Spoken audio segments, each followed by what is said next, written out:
Notre voyage vers le centre de la Terre va commencer sur la Lune. Nous allons nous approcher de cette belle planète bleue que l'on voit se lever à l'horizon, vue de la Lune, comme si nous étions des visiteurs venus de l'espace. Nous traversons les anneaux de particules électriques qui l'entourent, le champ magnétique, son atmosphère.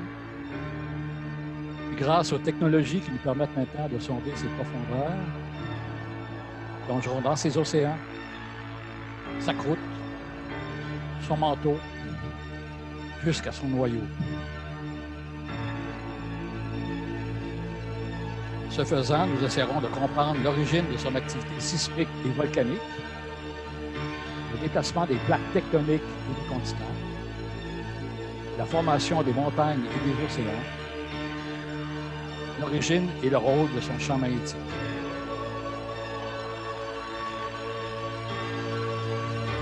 Le plan de la conférence, au clair de la Terre, c'est la petite partie qu'on vient de voir. Nous aborderons l'espace, l'atmosphère, la croûte et puis finalement l'intérieur.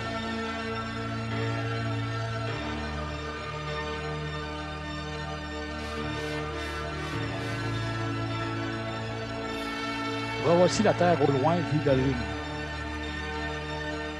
Nous sommes présentement à 384 000 km. Approchons-nous un peu pour mieux la voir.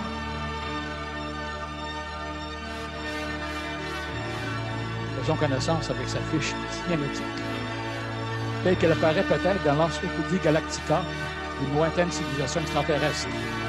Donc, non, la Terre, âge 4,54 milliards d'années, espérance 5 milliards d'années, rang planétaire à partir du Soleil 3e, distance du Soleil 150 millions de kilomètres, le nombre de satellites naturels 1, la distance de la Lune 384 000 kilomètres, période de translation 365 jours et un quart, période de rotation 24 heures, l'inclinaison de l'axe 23,4 degrés, le diamètre 12 740 km, ou le rayon, la moitié, 6 370 km.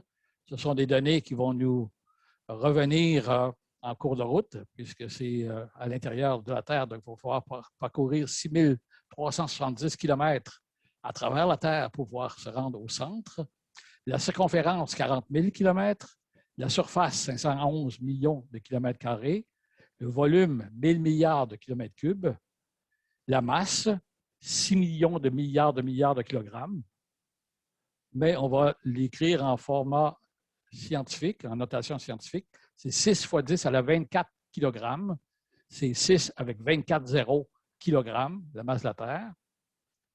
La densité, si on divise le volume, la masse par le volume, on va avoir une densité de 5,5 grammes par centimètre cube. Quand on sait que la densité de l'eau, c'est 1 gramme par centimètre cube, donc on voit tout de suite que la Terre est beaucoup plus dense que l'eau, 5,5 fois plus dense que l'eau. Et donc, on se doute bien que l'intérieur de la Terre doit être très solide et même très dense. Gravité à la surface, 9,8 mètres par seconde carrée. Température moyenne au sol, 15 degrés Celsius. L'albédo, c'est-à-dire la partie de la lumière venant du Soleil qui est réfléchie dans l'espace, 30,6 %. Probabilité de vie microbienne, 100 %. On en est sûr. Probabilité de vie intelligente, ça c'est moins sûr. Il y a un point d'interrogation ici. Voici maintenant la Terre et la Lune côte à côte. La Terre est environ 4 fois plus grande que la Lune. On les voit ici avec leur taille relative. 12 700 km ou 3 500 km pour la Lune. Et pour représenter leur distance relative à l'échelle, il faut les éloigner quelque peu et réduire leur taille. Habituellement, on les représente toujours assez proches, qu'on puisse bien les voir quand on veut les présenter en même temps, mais ça fausse un peu la réalité, puisque si on veut les voir également en proportion relative à leur distance, on voit à peu près ce que ça donne. La Terre et la Lune sont relativement loin, finalement, lorsqu'on les représente correctement. La Lune étant à 384 000 km de la Terre, elle se trouve donc à bien 30 fois le diamètre de la Terre. pourrais compter. Je vous laisse compter le nombre de terres qui est ici. C'est bien 30, si je ne me suis pas trompé. Ça nous donne une idée relative des dimensions de la Terre et de la Lune par rapport à leur distance. Grossissons un peu nos deux astres et rapprochons-les pour mieux les voir. La Terre et la Lune s'attirent mutuellement avec une force gravitationnelle FG, la force d'attraction gravitationnelle. Comme la force gravitationnelle diminue avec la distance, la partie de la Terre qui est la plus rapprochée, les deux parties les plus rapprochées, s'attirent avec une certaine force F1 qui est supérieure à celle qui attire les parties les plus éloignées des deux astres. Donc, entre les parties les plus rapprochées de la Terre, est supérieure à celle F2 entre les parties les plus éloignées. Le résultat net, c'est que ces forces F1 et F2 vont étirer la Terre et la Lune. Et bien sûr, ici, l'illustration exagère un peu l'étirement pour les fins d'illustration que l'on veut faire ressortir, mais cette déformation-là va être la cause des marées et également va entraîner des fortes variations de mouvement à l'intérieur de la Terre et probablement également à l'intérieur de la Lune. De plus, la Terre et la Lune tournent autour de leur centre de masse commun. Le petit point rouge ici représente le centre de masse du système Terre-Lune n'est pas tout à fait exact. Le centre de masse situé à l'intérieur de la Terre, à environ 3/4 de rayon de son centre. On pense toujours que la Lune tourne autour de la Terre, mais en fait, les deux, le système Terre-Lune, tourne autour d'un point commun qu'on appelle le centre de masse du système Terre-Lune. Et la Terre est déplacée également par rapport à lorsque la Lune se déplace autour. Elle est déplacée et elle tourne autour de ce centre de masse-là. Ce qui a pour effet d'induire une force centrifuge, FC, ressentie par la Terre et la Lune. Cette force maximale est maximale sur leur partie opposée. Elle contribuera, elle aussi, bien sûr, à l'étirement de la Terre et de la Lune. Ce qui amplifiera l'étirement dû déjà à la force gravitationnelle FG. Or, en étirant la Terre, les forces gravitationnelles F1 moins FD produisent une marée de chaque côté de la Terre. De plus, la force centrifuge amplifie cette marée sur la partie opposée à la Lune. Et il y a aussi une petite force centrifuge FC sur la partie faisant face à la Lune. Tout simplement parce que l'axe de rotation du système Terre-Lune passe quelque part en plein milieu de la Terre, pas en plein milieu, mais aux 3/4 de rayon de son centre. Et donc, les points qui sont proches de la Lune, du côté de la Lune, sont également portés vers une force centrifuge qui les projette vers la Lune. C'est pourquoi il y a 2 marées par jour quand la Terre tourne sur elle-même. Ce bourrelet-là qui apparaît à cause de ces 2 forces gravitationnelles et centrifuges vont faire en sorte qu'au moment de la rotation de la Terre, on va observer 2 marées à chaque jour au moment où la Terre tourne. Ce n'est pas uniquement l'eau qui est attirée par la Lune, mais la Terre entière qui est attirée. C'est une croyance assez répandue à l'effet que les marées sont produites par l'attraction de la Lune, c'est correct, mais c'est plutôt le différentiel de force entre la partie arrière et avant de la Terre qui va produire ce bourrelet-là. Et il y a 2 bourrelets, un face à la Lune et l'autre de l'autre côté.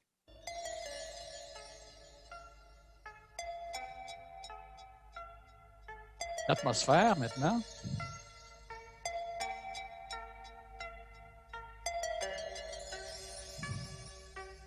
Donc, voici encore le couple Terre-Lune à l'échelle, avec la Lune située à 384 000 km de la Terre. Nous sommes toujours sur la Lune. Nous allons nous approcher de la Terre à bord de cette fusée imaginaire. L'espace que nous traversons n'est pas totalement vide.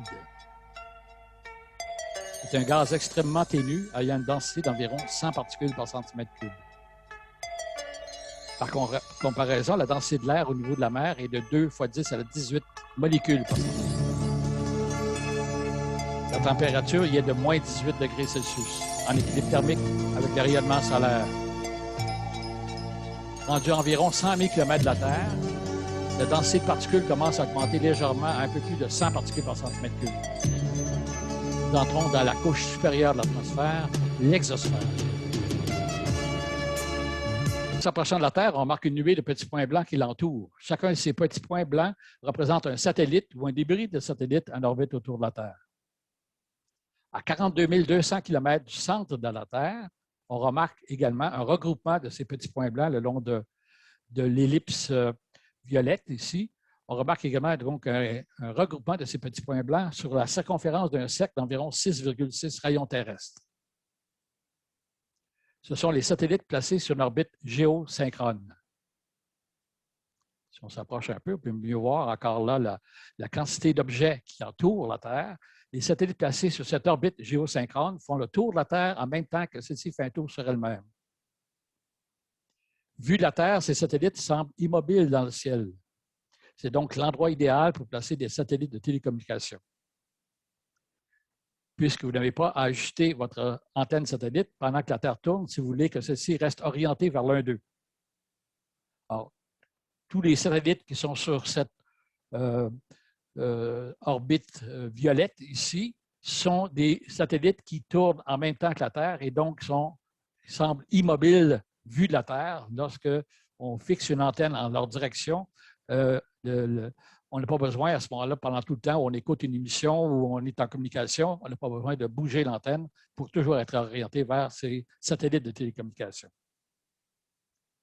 Ce qui se passe au centre de la Terre a des effets jusque dans l'exosphère, tel le champ magnétique terrestre, par exemple, qu'on observe loin dans l'exosphère, comme s'il y avait un gros aimant au centre de la Terre. Ce champ magnétique tire son origine du noyau de la Terre. Ça nous apprend que ce noyau doit être liquide. Pourquoi? Dans le noyau externe de la Terre, c'est le fer et le nickel sous forme liquide qui tourbillonnent, brassés par la rotation de la Terre et le mouvement de la Lune autour de la Terre.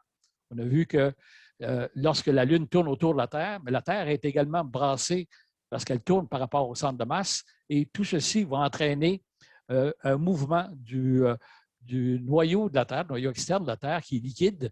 Et comme ce noyau-là est formé de matière électro-ferromagnétique, on va avoir à ce moment-là des courants électriques qui vont circuler et qui vont entraîner un champ magnétique. De même, dans le noyau externe de la Terre, donc les frictions entre les atomes la friction libérera des électrons et des ions qui circuleront pour générer le champ magnétique terrestre. Si le noyau externe de la Terre n'était pas liquide, il n'y aurait pas de champ magnétique terrestre.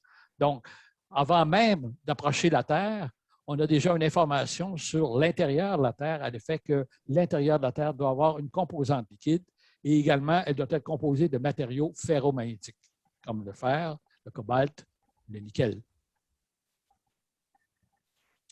Le Soleil ne nous envoie pas seulement de la lumière, mais également un flux de protons et d'électrons appelé le vent solaire. Le vent solaire, en faisant varier le champ magnétique terrestre, induit des courants électriques dans les lignes de distribution sur Terre, qui provoquent des surchauffes dans les transformateurs des postes électriques. Surtout dans le cas de grands circuits de distribution comme celui de Hydro-Québec. En 1989, justement, au Québec, environ 6 millions de personnes se sont retrouvées sans électricité à cause d'un orage magnétique.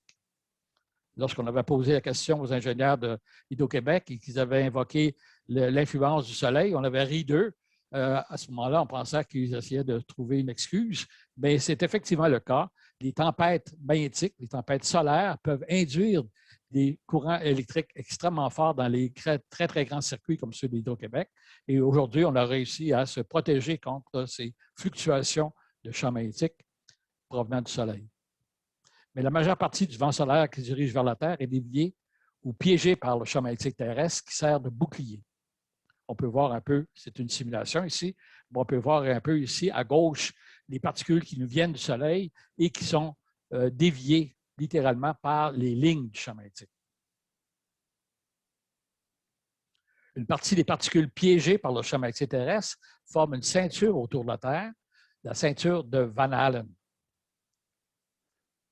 La ceinture intérieure est principalement constituée de protons, alors que la ceinture extérieure est constituée principalement d'électrons. Une exposition même de courte durée aux particules de ces ceintures est fatale. Ce sont des particules qui sont très énergétiques et donc on doit protéger par un blindage adéquat les astronautes qui seraient exposés et choisir autant que possible des trajectoires évitant les traversées. Heureusement, elles sont assez loin de la Terre, ce qui fait que quand on a la station spatiale, on va avoir des orbites beaucoup plus basses, qui sont à l'intérieur des ceintures de Van Allen, donc il n'y a pas de danger d'être atteint par ces particules radioactives.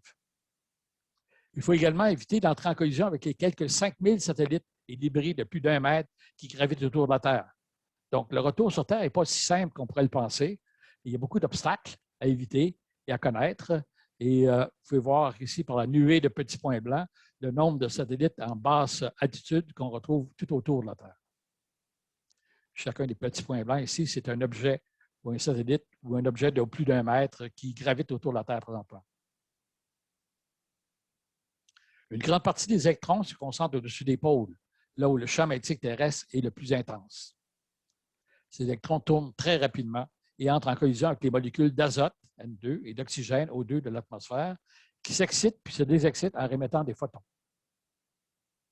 pour produire le fabuleux spectacle des aurores polaires, qu'on appelle boréales dans l'hémisphère nord, bien sûr, et australes dans l'hémisphère sud.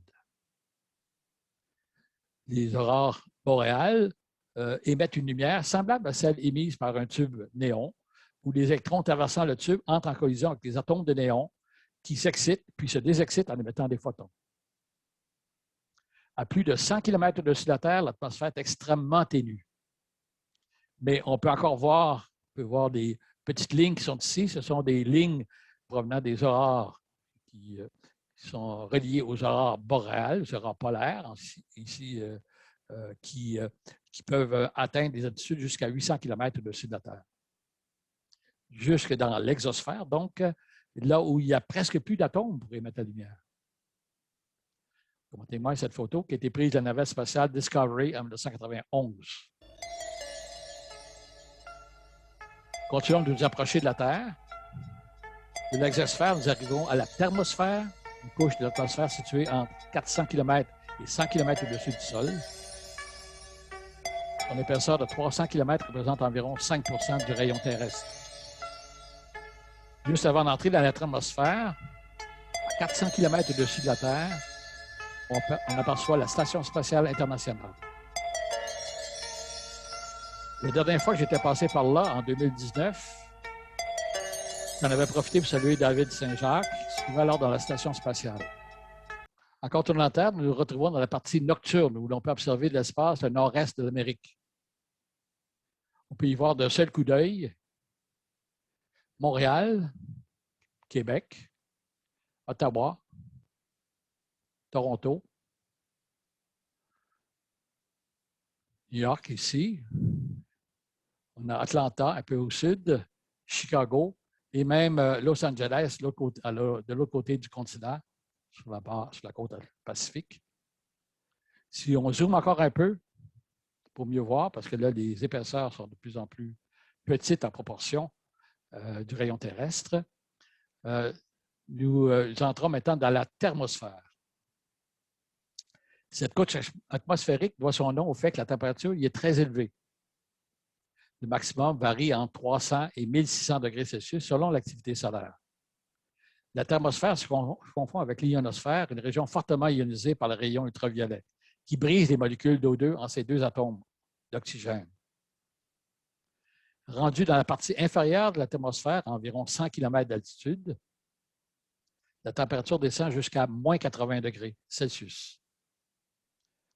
Nous entrons ensuite dans la mésosphère, une couche atmosphérique allant de 100 km à 50 km d'altitude.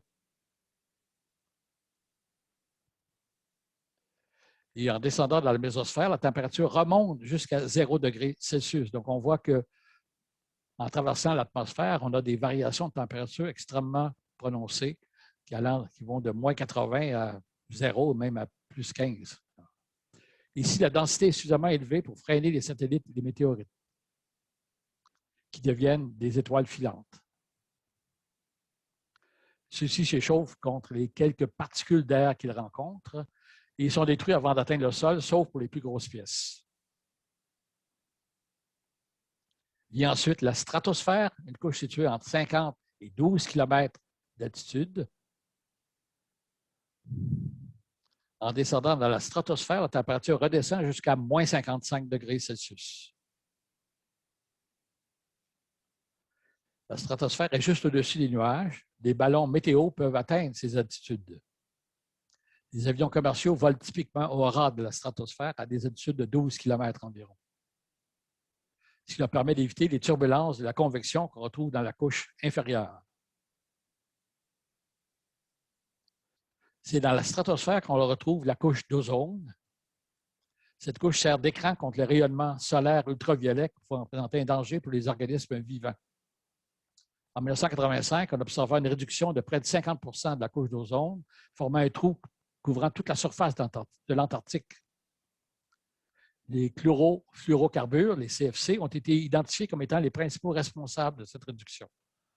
Suite au protocole de Montréal en 1987, les émissions de CFC ont pratiquement cessé depuis 2010. Et la couche d'ozone devrait retrouver son état normal en 2055 et 2065 environ. Les réactions nucléaires initiées par les rayons cosmiques, les rayons qui proviennent des étoiles, protons ou autres noyaux à haute énergie venant des étoiles, produisent un flux de particules élémentaires. Des neutrons, positrons, des pions, des muons, des neutrinos, etc. On peut voir ici les gerbes de particules élémentaires qui sont produites au moment où les protons arrivent à très, très grande vitesse en provenant de l'espace. Si on descend en dessous de 12 km, on pénètre dans la troposphère, la couche la plus proche du sol. C'est la fine ligne blanche que l'on voit ici à l'échelle par rapport à la Terre. C'est la partie principale de l'atmosphère en ce qui nous concerne. C'est là où on vit et on peut voir la fine épaisseur de cette couche-là par rapport aux rayons de la Terre. La troposphère représente environ 80 de la masse totale de l'atmosphère, alors que son épaisseur n'est que de 1/500e du rayon terrestre.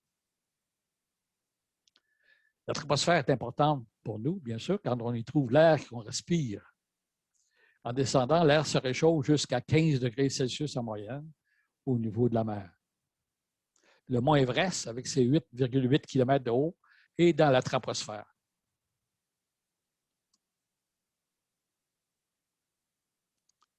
Au niveau de la mer, la pression atmosphérique est d'environ 1000 hectopascales ou 100 kilopascales. Mais cette pression décroît très rapidement avec l'altitude. Si on regarde, par exemple, à 5 km d'altitude, la pression tombe déjà de moitié. Et à 15 km au sommet de la troposphère, elle ne représente plus que 10 de la pression au niveau de la mer. La courbe qui est ici représente la diminution de pression en fonction de l'altitude.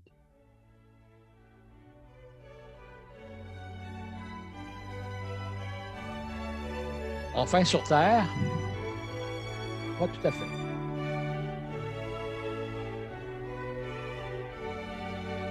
Puisqu'en arrivant sur Terre, nous avons 2 chances sur 3 d'arriver dans l'eau. Nous voilà sur Terre.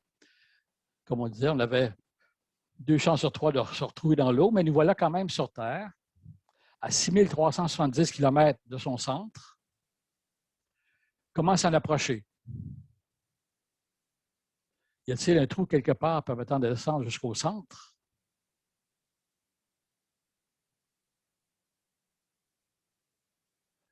Et si on descendait par un volcan éteint? C'est ce qu'a proposé Jules Verne au 19e siècle dans son roman « Voyage au centre de la Terre ». Le volcan éteint se trouvait en Islande, le Snæfellsjökull, celui-là même qui a fait éruption récemment et qui était donc loin d'être complètement éteint, comme le croyait Jules Verne. Ces héros entreprirent ainsi de descendre jusqu'au centre de la Terre. Nous descendions une sorte de vis tournante, racontent les héros du roman. Bien sûr, ce gouffre n'existe pas. Il existe cependant des gouffres très profonds. Le record à date se situe dans le Caucase à une profondeur de 2000 mètres ou 2 km de profondeur. Mais rappelons que le rayon de la Terre est de 6370 km. Le gouffre le plus profond ne représente donc à peine 1/3 millième du rayon terrestre. Le gouffre naturel, à tout le moins.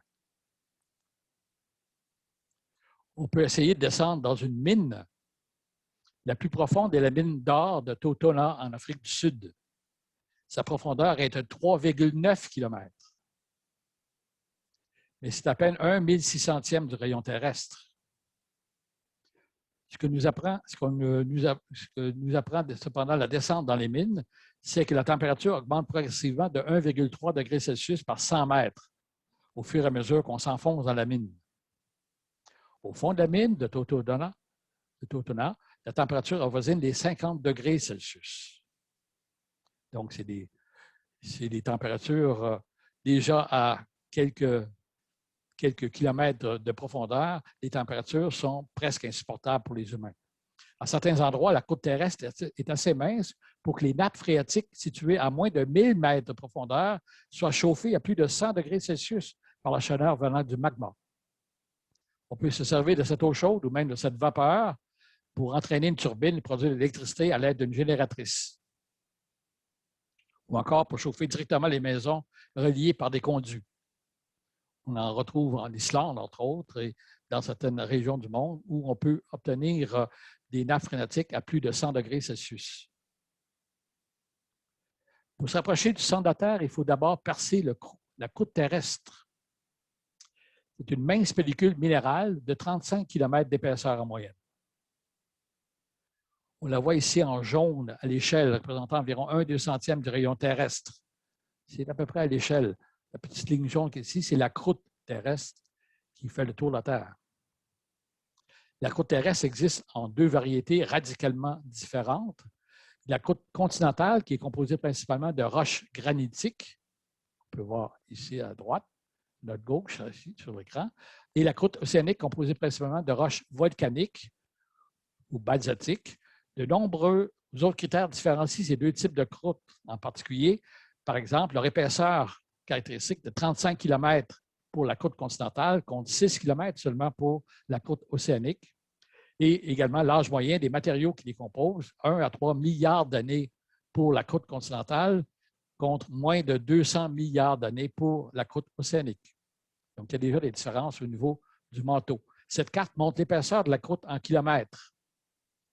Par exemple, au Québec, elle varie autour de 40 km de profondeur, un peu plus que la moyenne, donc. Mais pour aller voir ce qui se cache sous nos pieds, il suffit de creuser. C'est ce que se sont dit les Russes en 1970, en commençant un long forage dans le nord-ouest de la Russie, qui se terminera 19 ans plus tard, en 1989, à 12 262 mètres de profondeur. C'est présentement le trou le plus profond du monde. Mais c'est à peine le tiers de la croûte terrestre de 35 km à cet endroit. La température au fond du trou atteignait jusqu'à 300 degrés Celsius avec de très hautes pressions. L'axe de forage, vu sa longueur, était soumis à de fortes contraintes de torsion qui rendaient de plus en plus difficile l'extraction des matériaux excavés. Les boues extraites du trou étaient bouillonnantes d'hydrogène. On a pu remonter à la surface des roches vieilles de 2,7 milliards d'années. Et comme la croûte océanique est plus mince que les plaques continentales, pourquoi ne pas creuser au fond des fosses marines? La fosse marine la plus profonde est celle des Mariannes. On peut la voir ici, on peut voir le fond de l'océan Pacifique en relief, en 3 dimensions. Donc, la fosse des Mariannes dans le Pacifique a une profondeur de 11 000 mètres de profondeur. Donc, c'est presque la profondeur du trou que les Russes ont foré en près de 30 ans.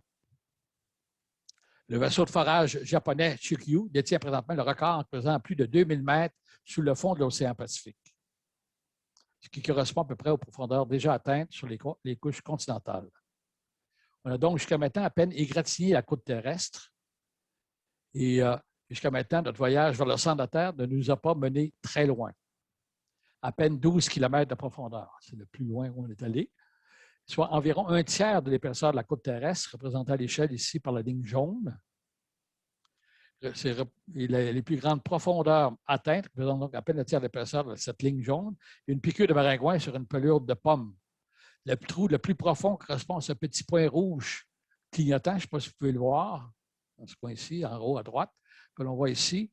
Donc, on pourrait le mettre à l'échelle, mais c'est à peu près le tiers de l'épaisseur de la ligne jaune qu'on a atteint ici. Par rapport au rayon de la Terre, on voit que c'est tout à fait infime. Pour savoir ce qu'il y a en dessous de la croûte terrestre, il faudra donc utiliser une autre tactique.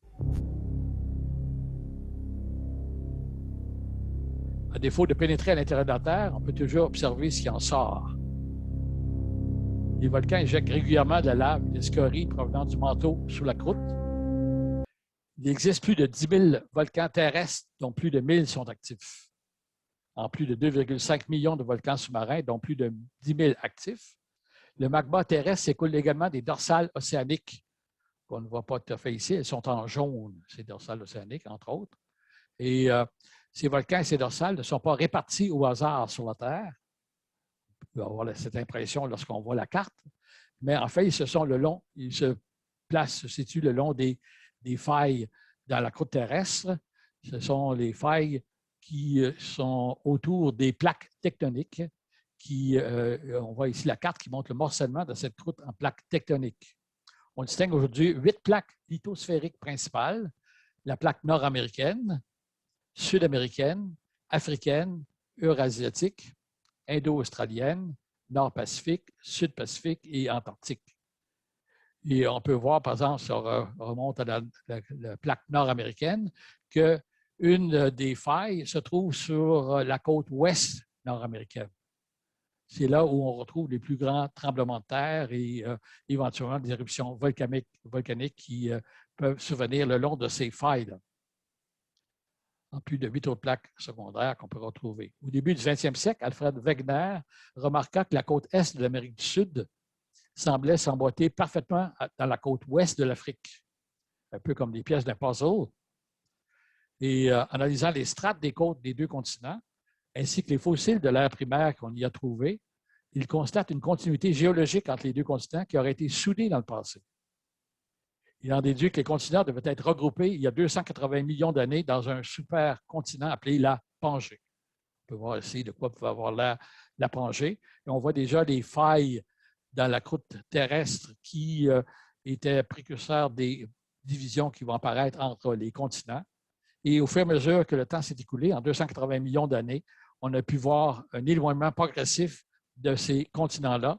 D'abord de l'Amérique du Nord qui s'éloigne de l'Europe et par la suite, un peu plus tard, l'Amérique du Sud qui se sépare de l'Afrique. Les continents dérivent depuis ce temps toujours à la vitesse de 2 cm par année. Donc, ce n'est pas arrêté. On a l'impression que c'est immobile, mais c'est 2 cm par année pour arriver à la situation qu'on en a maintenant. Et comment est-ce que ces informations-là sont connues? C'est encore une fois par les connaissances qu'on a du paléomagnétisme. Certains atomes tels le fer, le cobalt, le nickel, encore une fois, sont dits ferromagnétiques parce que les électrons qui entourent leur noyau, ainsi que le spin de leurs électrons, engendrent un petit champ magnétique représenté par les flèches bleues sur le dessin qu'ils ont ici. Les atomes sont représentés en rouge et les petites flèches bleues, c'est le champ magnétique produit par chacun des atomes. Et en général, ce champ magnétique-là est orienté de façon aléatoire dans un morceau de fer. Dans une lave en fusion, le moment magnétique des atomes est orienté de façon aléatoire également. Lorsque la lave sort du volcan, les atomes sont turbulents et ils n'ont pas d'orientation préférentielle. Mais en présence du champ magnétique terrestre, et au moment où la lave commence à se refroidir, ces champs magnétiques-là s'alignent préférentiellement le long des lignes du champ magnétique terrestre. Et au moment où la lave est complètement refroidie, elles vont garder cette orientation-là. En se refroidissant, le moment magnétique s'aligne sur le champ magnétique terrestre. Une fois la lave cristallisée, donc ces atomes gardent leur orientation, même si le champ magnétique terrestre a changé en cours de route. Ils enregistrent ainsi l'orientation du champ magnétique terrestre au moment de l'éruption. En mesurant l'âge des fonds océaniques, on constate que les parties les plus récentes sont en rouge sur le dessin qui est ici, et elles sont le long des failles dans les dorsales, des failles de la croûte terrestre. Ce sont donc des dorsales océaniques par lesquelles la lave finit par sortir à l'intérieur, sous l'eau, à l'intérieur des océans. C'est le moment donc qui sort de ces fissures qui poussent les plaques tectoniques et éloignent les continents. De 2 cm par année, ça ne paraît peut-être pas beaucoup, mais quand vous multipliez 2 cm par des millions d'années, ça finit par faire des kilomètres et des milliers de kilomètres.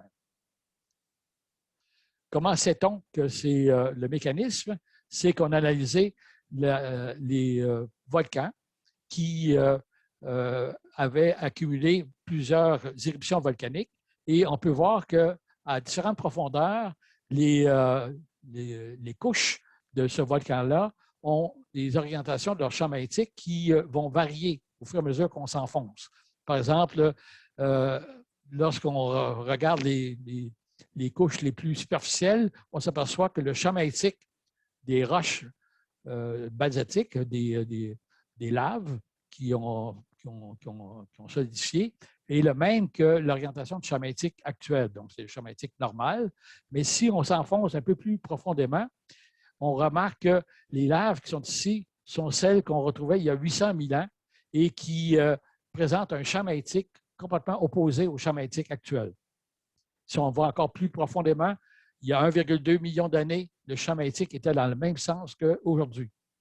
Si bien qu'on peut faire une carte des variations du champ magnétique depuis au moins 3-4 millions d'années. Et les zones en blanc sont celles où le champ magnétique était dans le même sens qu'aujourd'hui, alors que les zones en rouge représentent les périodes où le champ magnétique était opposé à ceux d'aujourd'hui. Les périodes géologiques où le champ magnétique avait la même orientation qu'aujourd'hui sont en blanc, celles où le champ magnétique est inversé sont en rouge. Le champ magnétique s'est inversé en moyenne à tous les 500 000 ans. Mais ça fait près de 800 000 ans que le champ magnétique ne s'est pas inversé. Alors, il se peut que ce champ magnétique-là soit inversé à un moment donné, mais on ne peut pas prévoir à quel moment. C'est très variable. On peut voir la longueur des périodes où le champ magnétique est stable. C'est très, très variable. Et donc, c'est un système chaotique qui est à peu près imprévisible actuellement. La chronologie des variations du champ magnétique terrestre a été établie par la datation au potassium-argon, c'est-à-dire en mesurant l'âge des différentes pierres et en faisant la corrélation avec l'orientation du champ magnétique qu'on retrouvait dans ces pierres-là. Le paléomagnétisme a permis d'observer la dérive des continents en datant l'écoulement du magma de part et d'autre des dorsales océaniques. Les zones en blanc et rouge ci-contre correspondent aux périodes où le champ magnétique était respectivement normal et inversé. Cette région, par exemple, date de plus de 800 000 ans. Donc, on peut voir l'écoulement des laves au fond des océans et c'est comme ça qu'on a pu mesurer la vitesse d'éloignement des continents et également extrapoler au moment où ils devaient être complètement soudés il y a 280 millions d'années environ. Le magma sort des dorsales océaniques ou des rifts continentaux et repousse les plaques de part et d'autre comme s'ils étaient sur un tapis roulant. Les plaques s'entrechoquent ou glissent sous les continents. Les zones les plus touchées par les tremblements de terre sont colorées en brun foncé sur cette carte. La vallée du Saint-Laurent, par exemple, est en rouge. C'est une zone à risque moyen. On a quand même quelques tremblements de terre, même si on est en plein milieu d'une plaque tectonique, mais il y a toujours des petites failles secondaires et on est le long du Saint-Laurent, on est le long d'une de ces petites failles-là. Un séisme correspond à la rupture des roches soumises à des tensions qui s'accumulent pendant des années, voire des siècles.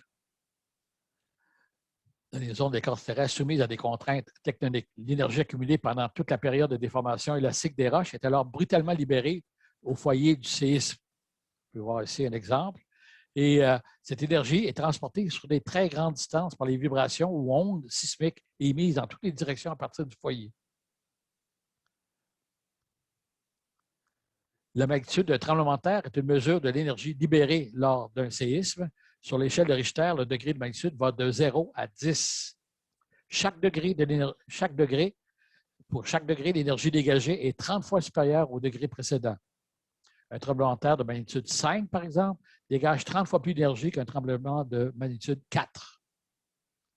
Soit autant d'énergie que la bombe nucléaire qui a détruit Hiroshima en 1945.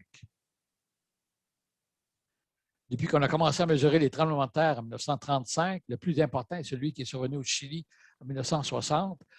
Il atteignait 9,5 sur l'échelle de Richter, soit l'équivalent de 4 millions de bombes nucléaires comme celle d'Hiroshima, en termes d'énergie libérée. La zone de rupture de la faille s'étendait sur plus de 1000 km de longueur. Si le foyer du séisme est sous la mer, il en résulte un tsunami. En s'enfonçant brutalement sous la croûte continentale, la croûte océanique est ébranlée. Il provoque le déplacement de la colonne d'eau. Au même moment, la surface de l'eau commence à osciller et les vagues se propagent dans toutes les directions. La vitesse de propagation des vagues est fonction de la profondeur de l'eau. Plus l'eau est profonde, plus la hauteur des vagues est basse. Lorsque la profondeur diminue, la hauteur des vagues augmente. Et en fait, la vitesse également de l'onde diminue. En haute mer, elles peuvent atteindre des vitesses de 500 à 1000 km à l'heure. On peut voir qu'un tsunami peut traverser un océan en quelques heures à peine, ou si on part de l'Afrique, par exemple, pour se rendre jusqu'à l'Amérique, ça peut prendre 2-3 heures. Donc, justement, le temps pour lancer une alerte éventuellement. Cependant, la hauteur des vagues est généralement inférieure à 1 mètre à ce stade. Quand on est en haute mer et qu'un tsunami est enclenché, on ne voit pas les vagues, ou en tout cas, elles sont imperceptibles, elles sont inférieures à 1 mètre, et les bateaux qui naviguent en pleine mer sont absolument insensibles à ces petites vagues-là, des vagues de petite hauteur et très, très longues, qui font que c'est seulement arrivé vers les rivages qu'on peut voir effectivement la hauteur des vagues produites par le tsunami. À hauteur du littoral, la profondeur diminue, ainsi que la vitesse et la longueur d'onde. Au contraire, la hauteur des vagues augmente à ce moment-là.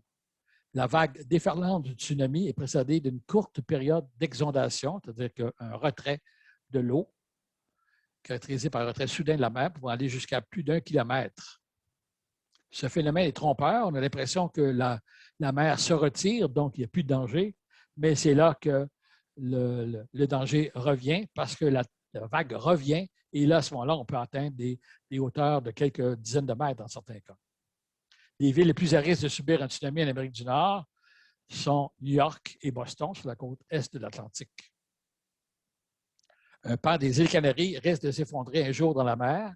Les îles Canaries sont près du Pacifique, de l'autre côté de l'océan Atlantique. Ce jour-là, un tsunami traversera l'Atlantique et atteindra New York et Boston en 2 ou 3 heures. Juste assez de temps pour déclencher une alerte d'évacuation éventuellement.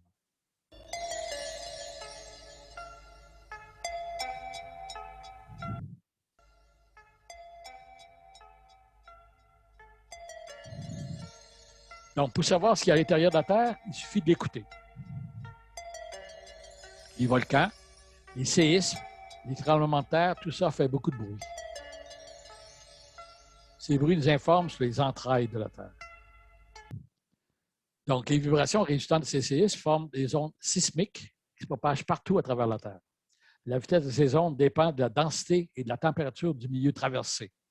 Alors, c'est comme ça qu'on va apprendre, comprendre et connaître l'intérieur de la Terre. En déterminant leur trajectoire et leur vitesse, on pourra alors voir entre guillemets, un peu comme une échographie ou une radiographie à l'intérieur de la Terre.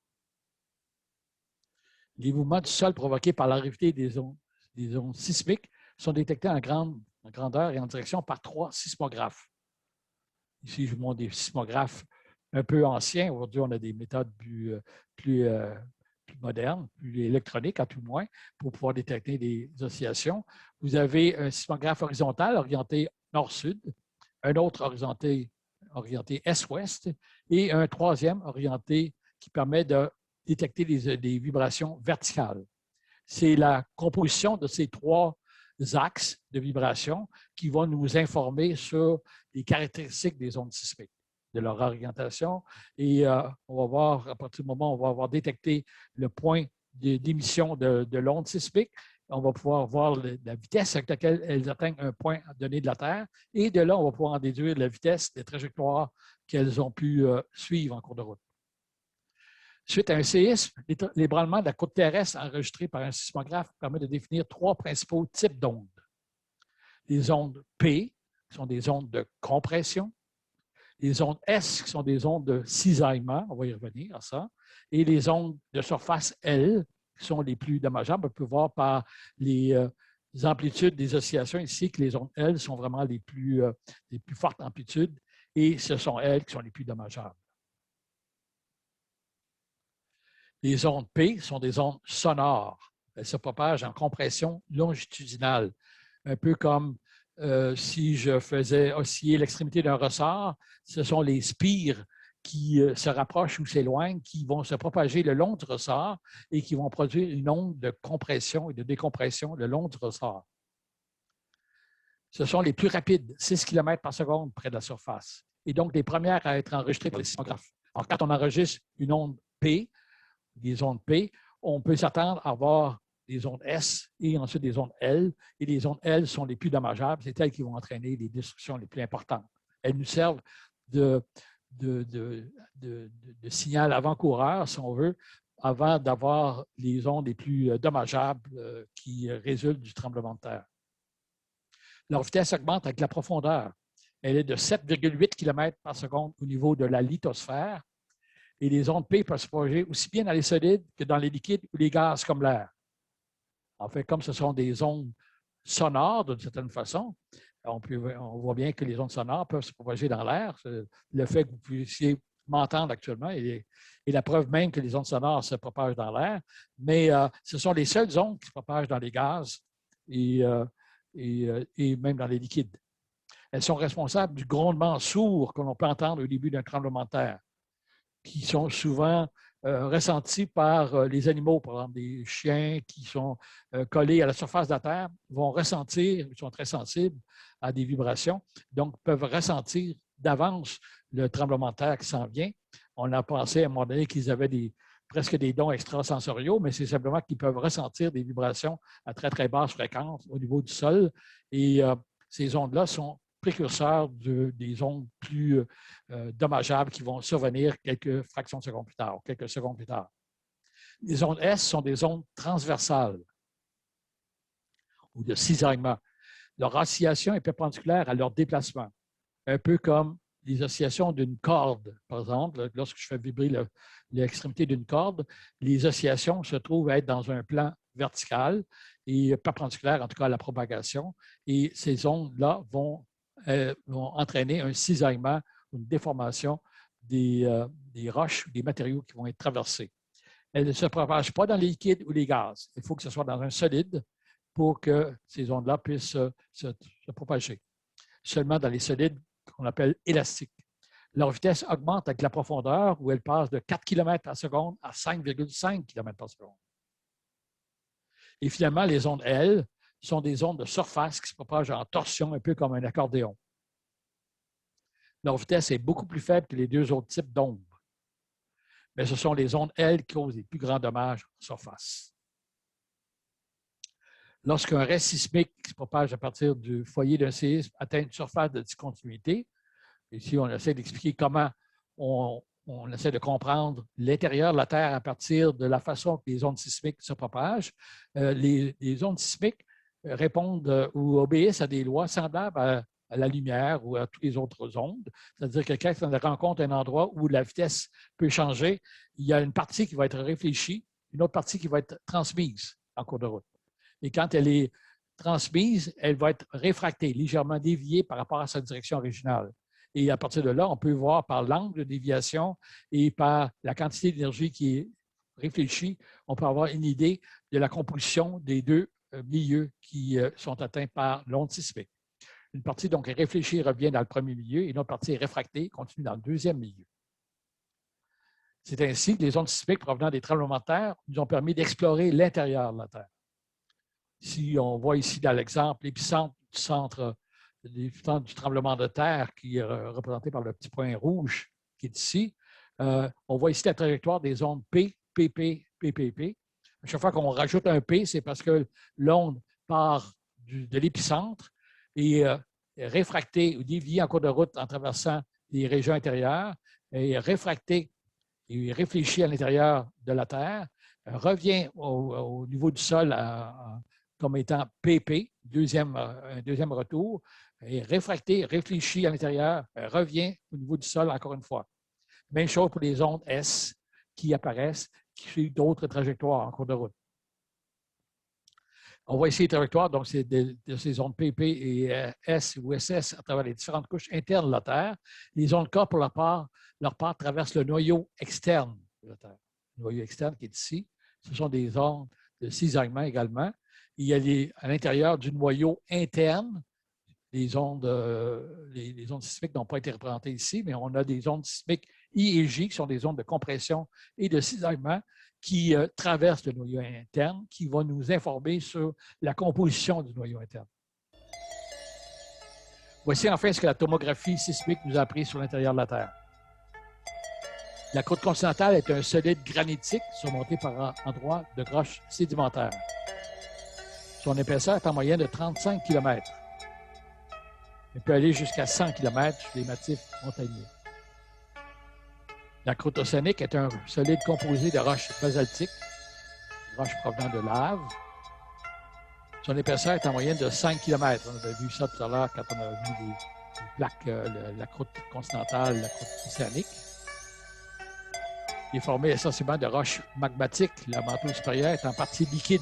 Donc déjà ici, la partie rouge, la température est suffisamment élevée pour entraîner la fusion des noyaux.